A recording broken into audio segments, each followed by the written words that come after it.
Hello, जय हिंद, जय भारत। मैं हूं राजेश शर्मा। अपने चैनल पे आप सबका स्वागत करता हूं।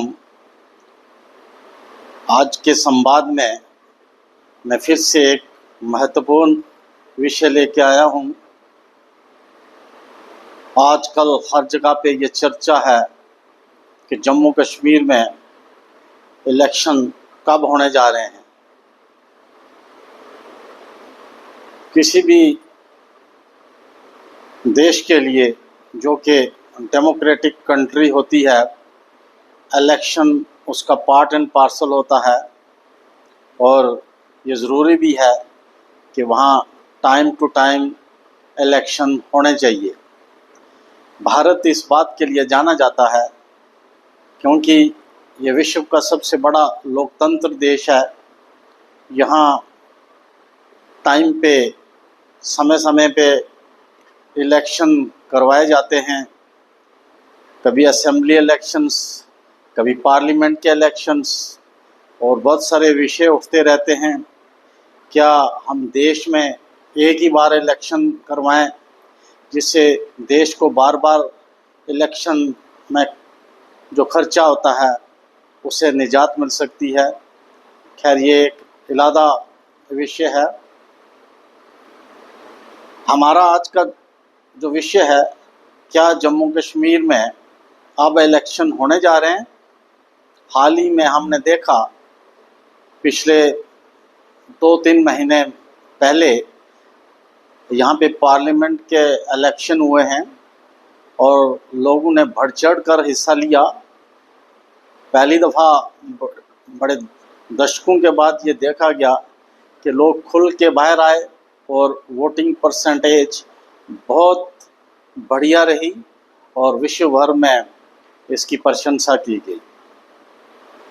अब प्रश्न पैदा होता है कि क्या इस वक्त परिस्थितियां जो हैं वो अनुकूल हैं जम्मू कश्मीर में असेंबली इलेक्शन के लिए।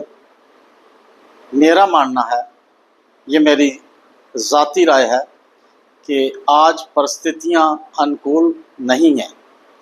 हम देख रहे हैं कि एक सफल कंडक्ट ऑफ इलेक्शन से, तो ख़ास तौर पे मैं जम्मू कश्मीर की ही बात कर रहा हूँ, विश्व की बहुत सारी कंट्रीज़, बहुत सारे लोग हैरान रह गए कि लोगों ने जिस जोश और खुलूस के साथ भारतीय लोकतंत्र में हिस्सा लिया वो बहुत ही प्रशंसनीय रहा। अब मैं जब ये बात कर रहा हूँ कि परिस्थितियाँ अनुकूल नहीं हैं, आप सबको पता है कि ख़ास तौर पर जम्मू डिवीज़न में हालात पिछले 1-2 महीने से इतने बदतर हो चुके हैं कि मैं नहीं समझता कि इन परिस्थितियों में इलेक्शन कमीशन ऑफ इंडिया अच्छे ढंग से इलेक्शन करवा सकता है और लोग भी उस जोश व खलूस के साथ इलेक्शन में पार्टिसिपेट शायद ही कर पाएँ। हम देखते हैं कि गाँव का हर जगह पे बाहर के देशों की एजेंसियां और ख़ास तौर पे डीप स्टेट्स इंक्लूडिंग चाइना इस चीज़ के पीछे हैं कि भारत में वह जो रफ्तार है हालात सामान्य होने की जम्मू कश्मीर में, वो बड़ी तेज़ी से आगे बढ़ रही है। और ख़ास तौर पर उनका निशाना है कि भारत की जो इकानमी है वो बड़ी तेज़ी से बढ़ रही है और जल्द ही भारत विश्व के 2-4 देशों में अग्रणीय होगा। दूसरा तीसरा नंबर तो आना लगता है कि 2-4-5 साल में तय ही है। तो इससे काफ़ी लोग परेशान हैं। तो वो बीच में अब अड़ंगा डालना चाहते हैं। पाकिस्तान को कुछ कंट्रीज़ ख़ास तौर पे डीप स्टेट्स इन्वॉल्व कर रही हैं, उसको भड़का रही हैं, उसको इनकरेज कर रही हैं और आश्वासन दे रही हैं कि वह उनको माली मदद भी करेंगे। तो इस वक्त इन परिस्थितियों में पाकिस्तान भी यही चाहता है कि कहीं ना कहीं कोई शॉर्ट वार टाइप चाहे इंडिया के साथ ही कर दी जाए तो उसको बहुत फ़ायदा होने जा रहा है। ये तो तय है, ये पाकिस्तान भी जानता है कि उसने पिटना ही पिटना है और वो पिटने के लिए तैयार है, क्योंकि दूसरी तरफ वो मांग मांग के विश्व के दूसरे मुल्कों से थक चुका है। अब उसको कोई भीख में भी वो डॉलर्स नहीं मिल रहे हैं। अरब कंट्रीज़ भी उसको कुछ नहीं दे पा रही हैं, क्योंकि ऑलरेडी उनका कर्जा पाकिस्तान के ऊपर बहुत बड़ा है और चाइना ने भी अब हाथ खींच लिया है। तो पाकिस्तान चाहता है कि इंडिया के अंदर कुछ ऐसी एक्टिविटीज़ की जाए ताकि इंडिया प्रोवोकेशन में आके पाकिस्तान के ऊपर हमला करे और उसको दूसरे देशों की सहानुभूति मिले और हथियारों के नाम पे कुछ कंट्रीज़ उसको पैसा वगैरह दे, डॉलर्स दे, तो तभी वो सरवाइव कर सकता है। ये पाकिस्तान का मानना है। लेकिन भारत सरकार अच्छी तरह से जानती है कि इस वक्त जो पाकिस्तान ऑलरेडी एक ख़त्म होने के दाहिने पे है, वो खुद ही मिटने के दाहिने में है, तो हमें उसके साथ लड़ाई वार ऐसा कुछ नहीं करना चाहिए। अपने ज़िम्मे लगाने के बजाय पाकिस्तान तय है, ये तय है कि वो 1-2 साल में पाकिस्तान निपटने वाला है खुद ही से। उसके अंदर से आवाज़ें उठ रही हैं, इकानमी इस कदर शैटर्ड है, वहाँ के लोग तंग आ चुके हैं वहाँ की महंगाई से, और वहाँ इंटरनली उथल पुथल मची हुई है।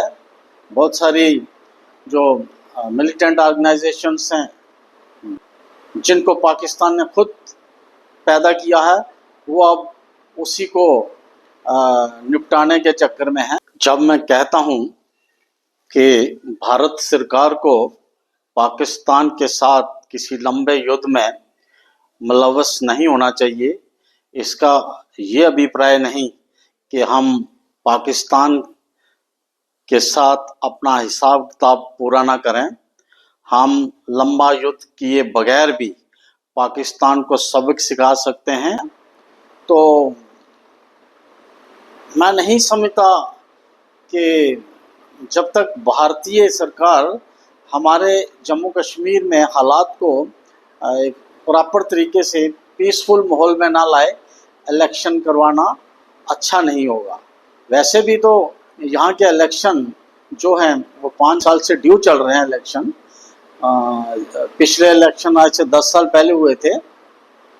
तो अगर 6 महीने या 1 साल इलेक्शंस को और आगे कर दिया जाए तो इससे कोई फ़र्क नहीं पड़ने वाला है। सबसे पहले हमें ये देखना है कि यहाँ के लोग जो हैं वो पीसफुल हालात में अमन से रह के इलेक्शन में हिस्सा लें, तभी जाके सही तरीके से वो अपने कैंडिडेट्स को चुन पाएंगे, एक अच्छी हुकूमत बना पाएंगे। तो मैं यही चाहूँगा कि 6 महीने या साल इलेक्शंस को आगे किया जाए। सुप्रीम कोर्ट में एक अर्जी लगा दी जा सकती है कि सितंबर के बजाय इलेक्शंस 6 महीने या साल आगे करवा दिया जाए। इसमें कोई बड़ी बात नहीं, ये सेंट्रल गवर्नमेंट के इख्तियार में है। तो एक बात मैं और ज़रूरी समझता हूँ यहाँ पे कहना कि अगर इलेक्शन हों तो पहले जम्मू कश्मीर को एक फुल फ्लैज स्टेट का दर्जा देना निहायत ही ज़रूरी है, क्योंकि 370 का जो आर्टिकल था वो यहाँ से ख़त्म कर दिया गया है और वो मैं समझता हूँ अच्छी भी बात थी। लेकिन फिर भी इंडियन कॉन्स्टिट्यूशन में 371 आर्टिकल को जम्मू कश्मीर में लागू कर देना चाहिए, जिससे लोगों की प्रॉपर्टी, यहाँ की एम्प्लॉयमेंट सेफ रहेगी और लोग अपने आप को बड़े सुरक्षित महसूस करेंगे। मैं फिर से अपील करता हूँ कि हम लोगों को भी चाहिए कि देश में भाईचारा बनाए रखें। ख़ास तौर पर जम्मू कश्मीर में हर कम्युनिटीज़ के लोग, हर धर्म के लोग आपस में मिलजुल कर रहें और ये ख्याल रखें कि ये हमारा देश है, बाहर के लोग आके यहाँ पे जो उथल पुथल कर रहे हैं उनके ऊपर नज़र रखी जाए। हमें देश की जो सुरक्षा एजेंसीज हैं उनके हाथ, कान और उनके आंखें बनने हैं। और मैं चाहूँगा आज के संवाद में बस इतना ही कि इस वीडियो को कंसर्न अथॉरिटीज़ तक पहुंचाया जाए। यह तभी मुमकिन हो सकता है जब इसको आप डिफरेंट ग्रुप्स में शेयर करेंगे और अपने कमेंट्स भी देंगे।